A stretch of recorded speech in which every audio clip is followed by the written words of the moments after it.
Hello, kings and queens, and welcome to my video version of my journal. I'm Steffanie Rivers. Come on in and welcome to the conversation. I am tricasting on YouTube and Facebook Live and LinkedIn. So if this is your first time joining, we want to welcome you. And if you are a return subscriber, we want to welcome you back to the conversation. Just typing in.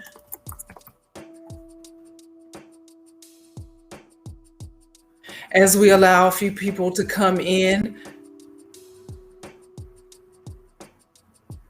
As usual, I have something very important to share, and I want at the end to give you a call to action, CTA, something that you can do to further this conversation beyond you and me.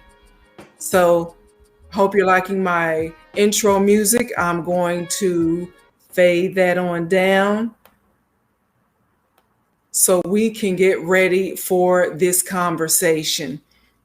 Now, the number of Black and brown people who are dying under shady, questionable circumstances, it's growing. Many of those deaths are being called suicides, despite the evidence to the contrary. Many of these so-called suicides are really modern day lynchings committed by racist white people, protected by a criminal justice system that is run by other racist white people who conspire with them to protect their own. So the latest example, I don't know if you've heard about it, and it's even as I say that, it's not even the latest example, but there's new development in this, what was initially called a suicide.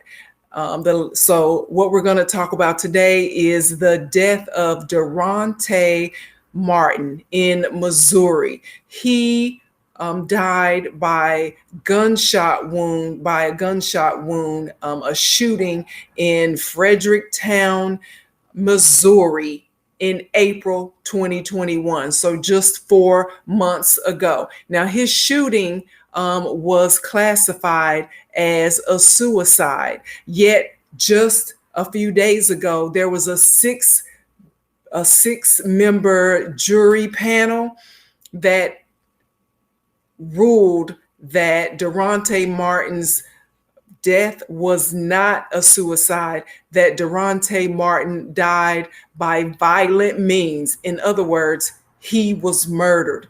And now the state police, Missouri State Police, and the Madison County Sheriff's Department, where the incident occurred, they are being forced to conduct a murder investigation. Now, I'm going to explain in a minute why I'm calling it, why I'm saying they are being forced into this murder investigation. So in case you didn't know already, and if you live in Missouri or you know anybody who lives in Missouri, please be ready to comment. I am taking your comments. You can even text me at 214-919-9360, or you can comment, because we're going to talk about what's going on in Missouri. So if you know anyone there or you live there, be sure to send this to them, to your relatives, because the family of Derontae Martin, they need help. So in case you didn't know, Derontae Martin, he was 19 years old. He had just graduated from high school in 2020. He was a football standout. Now, let me show you Derontae Martin. This is Mr. Derontae. He lived near St. Louis with his mom. He had a job. He was gainfully employed. He was working to increase his college entrance exam grade. So he had aspirations. He was trying to do something with his life. So in April of 2021, just 4 months ago, Derontae Derontae went to a graduation party of a white girl living in Fredericktown, Missouri. So, Fredericktown, Missouri is about 75 miles away from St. Louis, where Derontae lived in that area. Fredericktown also is known as a sunset town or a sundown town. And if you don't know what that means, we'll get to that information later. Anyway, Derontae went to the party with some of his friends and to help this girl celebrate graduation. But Derontae never made it back home. So the father of the girl, who was the homeowner, called 911 and said he found Derontae Martin dead in his attic and he had committed suicide. That's what the guy said, the father of the girl who had the party at their house and the homeowner. But eyewitnesses who were at the party when EMT showed up to offer medical assistance to Derontae, they told EMTs that they witnessed the father of the girl, the homeowner, shoot and kill Derontae. And these same eyewitnesses also told sheriff's deputies from the Madison County Sheriff's Department. They told the deputies who came on the scene that they saw this girl's father shoot Derontae. But despite all of that, the sheriff's deputies ignored eyewitness accounts and they took the word of the homeowner, the girl's father, over the eyewitnesses, and they classified Derontae Martin's death as a suicide. They didn't even bother to do any type of investigation. So who is this person who claimed that he found Derontae's body in his attic? Here he is. His name is James Wade. James Wade is the father of the girl who was having the party, and James Wade is the homeowner. And so, who is this guy? Well, according to people who live in the area, they said that James Wade is a known white supremacist. He's a known racist based off of activities in and around Fredericktown, based off of his social media postings, and based off of other things that have happened at their home. That's what people in Fredericktown are saying about James Wade. So now let's talk a little bit about what did the coroner's report? The coroner's report, because when people die under questionable circumstances, then a lot of people look to the coroner's report to give clarity as to what really happened. Well, that's the next logical question. Well, the coroner's report said it essentially backed up the deputy's report. And the deputy's report essentially backed up a known white supremacist, white racist, James Wade. And that report, all of that backed up a known racist, backed up lies on a police report. The coroner's report said that it was a suicide. And it all ignored eyewitnesses' accounts of people who were at the scene. So I always have to ask why. Why would somebody lie to protect a known criminal or a suspect in this case? Well, the erroneous false police reports, the medical exam report that now is making this case an official suicide, because when people make official reports, then that kind of negates what can happen next if you allow that to happen, if you don't fight it. So the coroner's report relied on the false reports that were submitted by deputies, and the police report or the deputy report, it ignored the eyewitness accounts that said they saw James Wade shoot and kill Derontae Martin.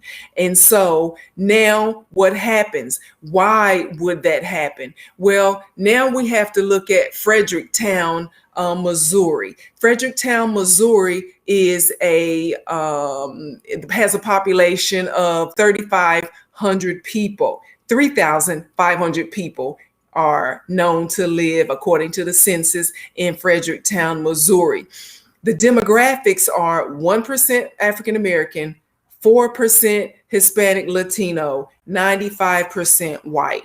That means about 35 Black people live there. Okay. And so Fredericktown is also known as a place where one faction of the Ku Klux Klan has a stronghold. They grow and breed there in Fredericktown. And also Fredericktown is known as a drug place where they traffic drugs, methamphetamines. And this is not according to me, because I've never been to Fredericktown, and don't plan to go. This is according to the people who live in and around Fredericktown. Okay. And you can do your research. You don't have to take my word for it. But since you're here, I'm going to tell you what I found out. So it's 3,500 people, only 1% Black. It's known as a place where KKK members live and grow and increase their membership. And a lot of people say if you want to get a picture of Fredericktown in your mind, it's kind of like the Dukes of Hazzard. It's a town, the show The Dukes of Hazzard. It's kind of like that, except the cops are dirtier than the crooks. And so they run together. And it's known as a sunset town or a sundown town. Now, you might be too young to know what a sunset town is or a sundown town is. And if you haven't already, be sure to like, share, and subscribe, so the next time that I post videos, you'll be the first to know. So what is a sunset town? Well, essentially, those are towns where Black people need to make sure they are not there in after nightfall, because crazy things happen and you end up getting you disappear, basically, or you end up getting stopped and pulled over and charged with all kind of stuff, discriminatory acts against you, and because the racist white people who are in control of the legal system and they pretty much run the town, there's nobody for you to go and report them to, because they all run together like birds of a feather. And so going back to James Wade, a lot of people said that James Wade, here he is, he's the guy who claimed that Derontae Martin shot himself in his home in the attic. A lot of people say this guy, James Wade, is friends. He runs with local law enforcement, which could be the reason that local law enforcement didn't even bother to do their due diligence, what they get paid to do, and investigate questionable death. And that could be why they ignored eyewitness accounts that said this guy, James Wade, actually is the person who shot and killed Derontae Martin. So, yeah. So that's what's going on in Fredericktown. It's known as a sundown town, and a sundown town is where Black people shouldn't be caught after the sun goes down, because it's a white run town. They railroad you, essentially stop you, do illegal searches. They illegally charge you with things. And because they run the system in that area, you really have nobody to go tell. And in the moment, you might make it out or you might not.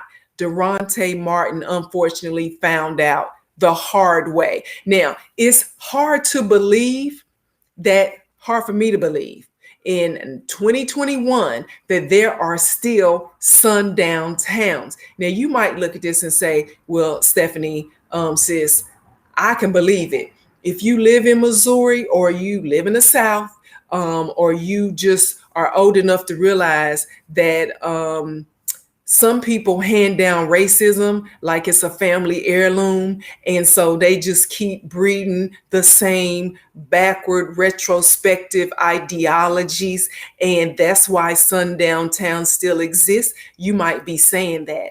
And obviously it's true, because turns out Fredericktown is not along by itself in being a sundown town in this area of Madison County, Missouri, in this area along I-55, an interstate where you can pass through to go to other parts of Missouri.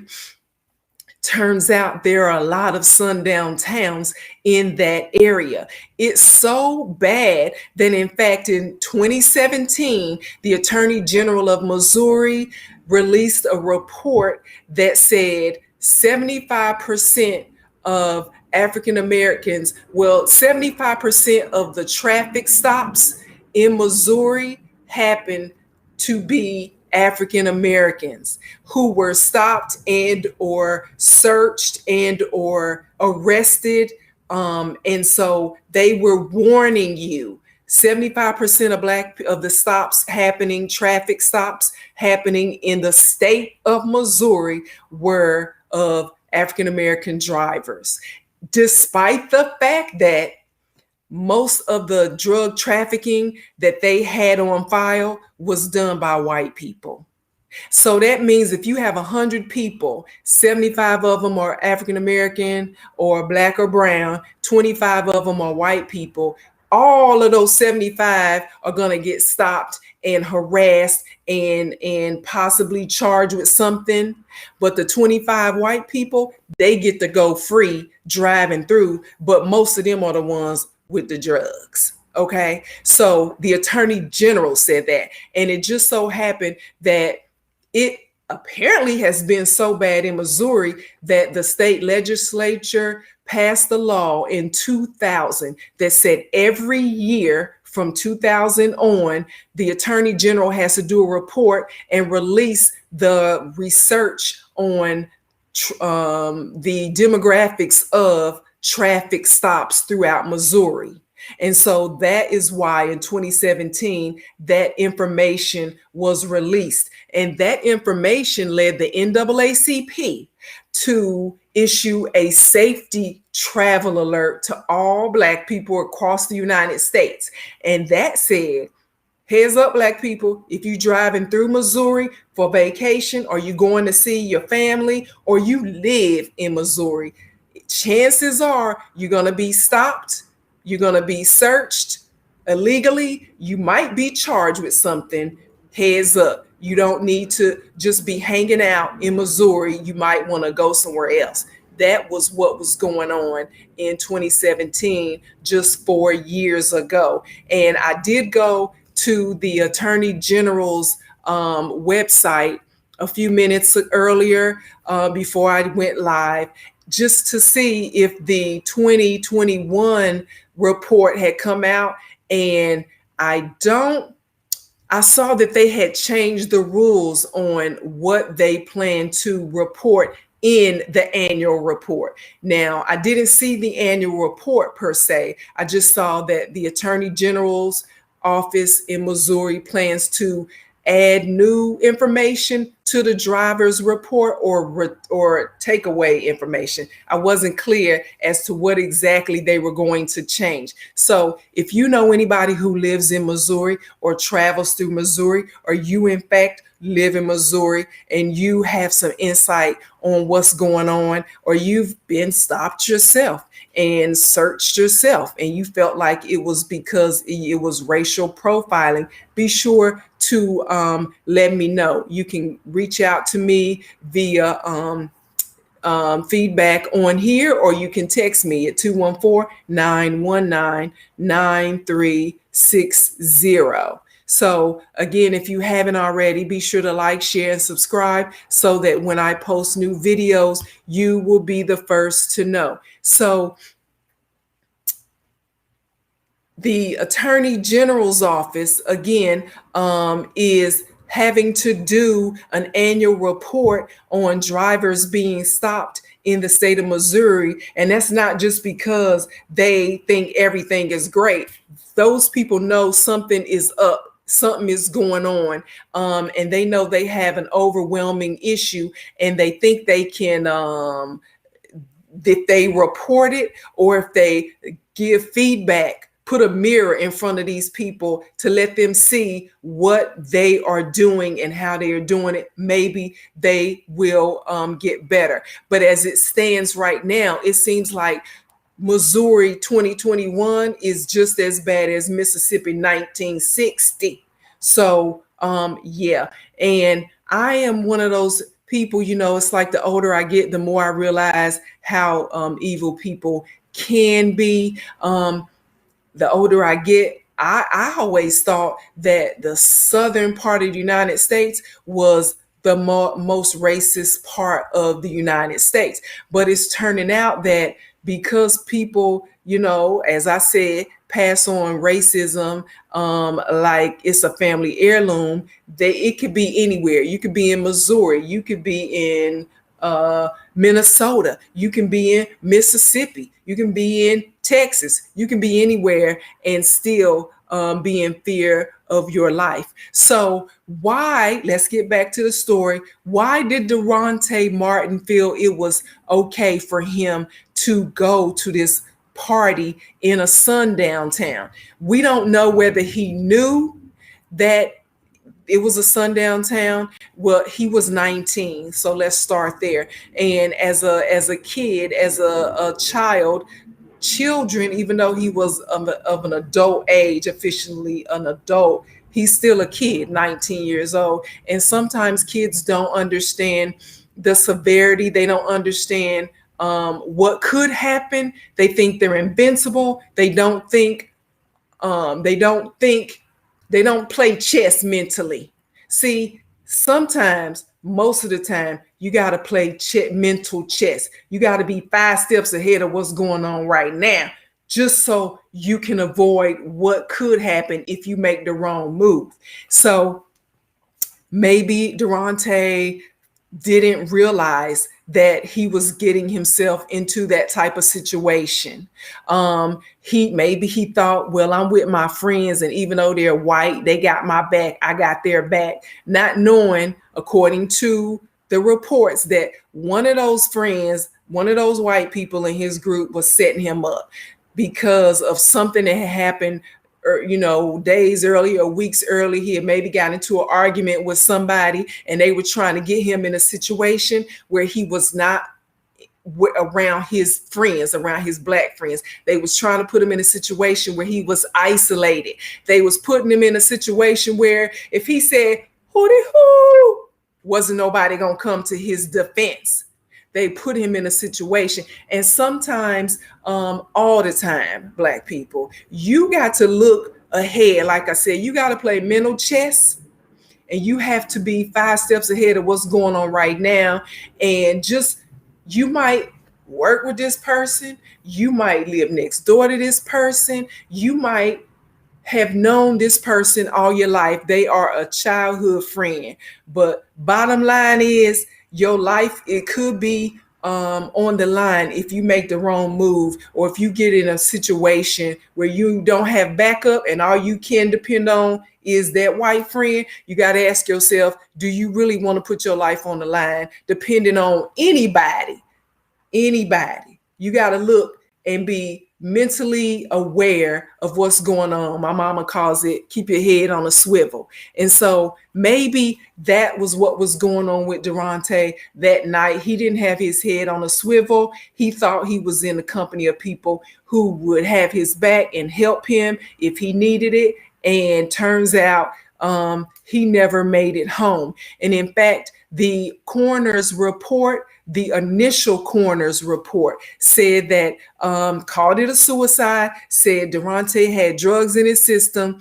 His family contends he was not suicidal and he did not do drugs. And so they did not stand for it like it was. They did not allow the racist white people in this sundown town of Fredericktown, Missouri, to have the last word about Derontae Martin. His family raised the money to hire an independent pathologist, the independent coroner.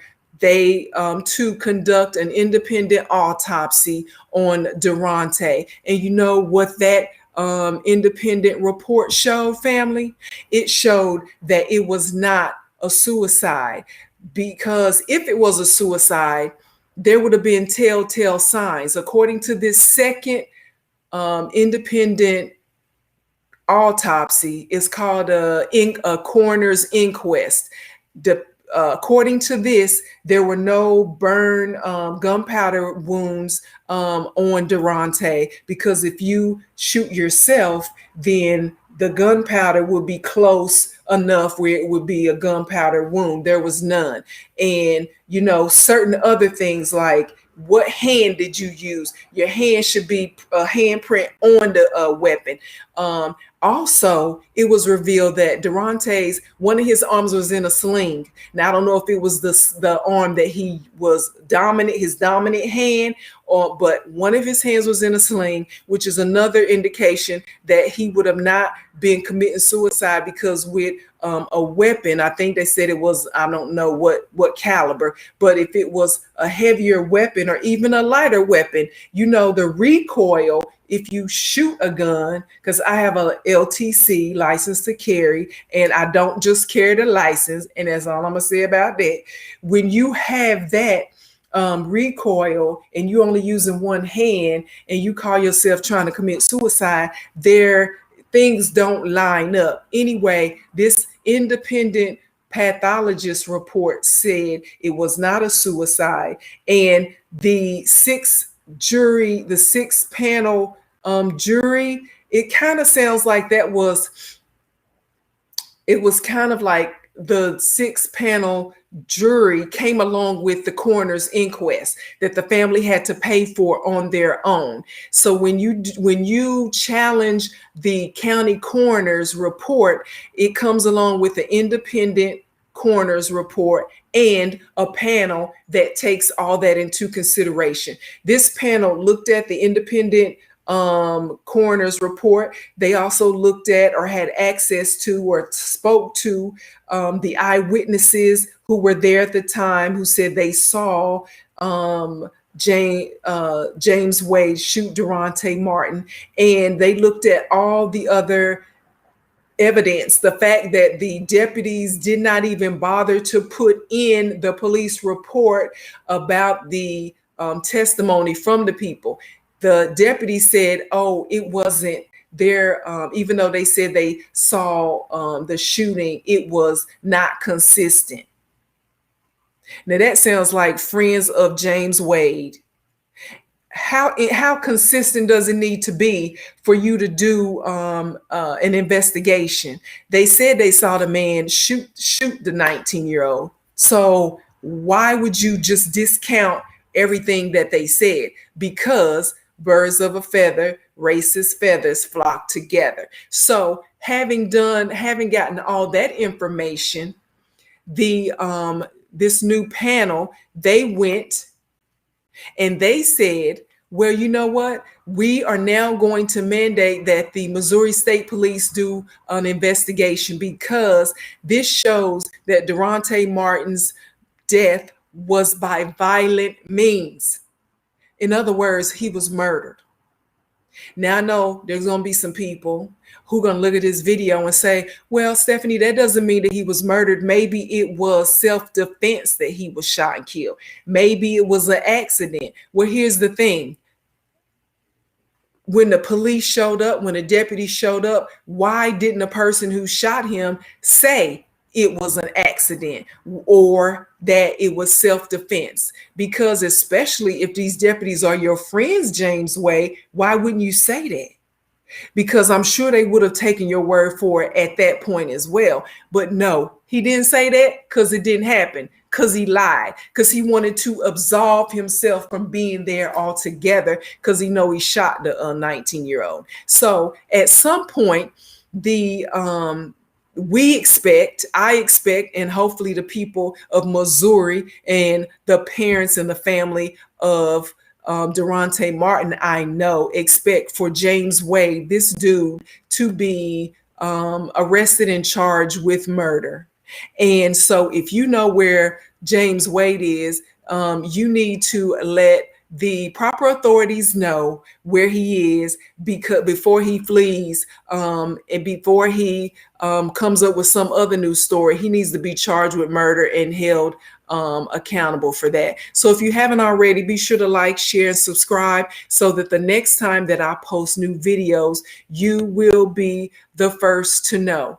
There are a lot of instances where Black men and women, Black and brown people, their deaths have been ruled suicides. They've been found hanging in trees. They've been found shot in their homes, in their vehicles, and police officers, the law enforcement claim, oh, they committed suicide, when the evidence does not support that. So if you have, if that's your family member or somebody that you know who is dealing with this same issue, show them this video and let them know there is a challenge. There are different avenues that they can take to challenge what has been decided about their family member, so they can know what to do in their